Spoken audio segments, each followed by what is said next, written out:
Good morning and welcome to Nasdaq Trade Talks. I'm your host Jill Malandrino, Global Markets Reporter at Nasdaq. We're kicking off day 2 coverage from Inside ETFs in Hollywood, Florida. No better guest to help me do that than Eric Balchunas, one of my favorite ETF strategists. He is a senior ETF analyst over at Bloomberg Intelligence. Thank you so much for joining us. Let's talk about this. All the ETF trends are happening right here, right now.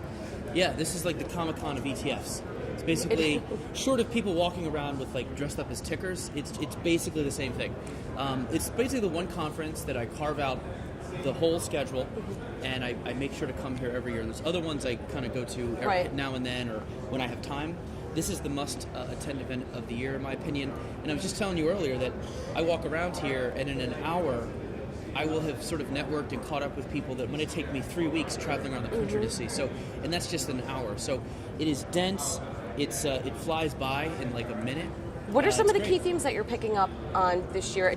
From what I've been hearing, it sounds like fixed income, active management is coming back into the conversation again. Of course, alternative forms of investment, blockchain, digital assets, all that good stuff.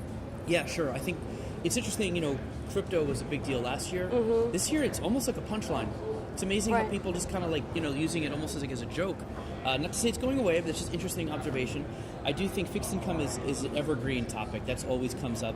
I think, the active is a big one. I think active is still trying to find its place in the ETF world. It only has 1% of the assets. Smart beta has a ton, but pure active has 1%. There was a panel yesterday where Vanguard was talking about, we got to lower our fees. And that's always a big deal here. And Vanguard, we did a study last week. Their actively managed mutual funds have an asset-weighted fee of 20 basis points. So I think that increases their chances of outperforming.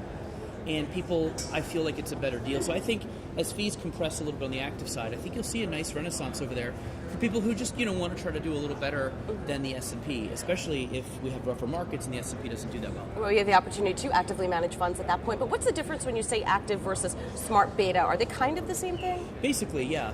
I would say active is a human hand has ultimate veto power, can move stocks, buy stocks, trade them whenever they want. It's called discretionary, active manager's discretion. Smart beta is basically just taking the system the active manager might use. Like they use these 4 metrics, they score every stock, sort the scores, and pick the 20 best scores. That's what a lot of active does, discretionary even. They just package that into an index, and it rebalances on schedule. So it's just one step sort of closer to passive, but to me, smart beta is active. It's just rules-based active. Right. What about volatility? ETNs and ETFs. It's been kind of quiet. I haven't heard much about that this year. Yeah, there was a panel yesterday where they had a lot of issuers on, and they were asked, what about these crazy fringe products? Like, are these sort of staining the whole industry? And I think there's some worry about that.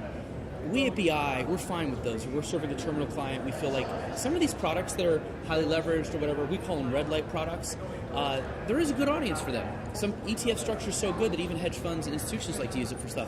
So I'm okay with them. I just think it need to be labeled maybe, sort of like movie ratings. That's our, you need to know it's rated R if you're retail, but I think that's my only position on that. And XIV was a year ago. That was I was just going to say, this is the 1-year anniversary, almost to the day. What's interesting though, XIV's gone, but we just did a note on ZIV, which is the brother, I guess, of XIV that shorts the middle part of the curve. Right. That one survived Volmageddon fine. It's up. It's a decent product if you want to just short vol and do that insurance selling.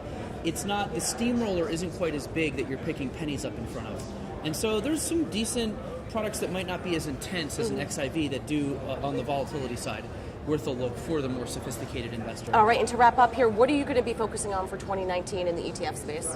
We have a bunch of stuff. I mean, we will look a little into this direct indexing thing that Dave and Matt brought up, meaning like beyond the ETF, people might just customize their own index. We'll look into that. I don't see it as really growing that big yet. So that's one thing we'll look into. We always obviously track the fee war. We track the rise of Vanguard. Vanguard is sort of, the Vanguard effect is hitting the advice business, it's hitting trading, it's sort of everywhere. And then of course we will continue to look at factor-based investing as more and more really smart people come into the ETF space. They're typically launching factor ETFs. We try to break down the design. Same thing with thematic ETFs. So we'll just keep on track of all the new gadgets, all the latest sort of sea change trends, and then anything that's beyond the bleeding edge that we can try to get around to. All right, well, keep on keeping on. Thank you so much, as always, Eric, for joining me. Thank you. And thank you for joining me for day 2 of Inside ETFs. We're coming to you live from Hollywood, Florida. I'm Jill Malandrino, Global Markets Reporter at Nasdaq.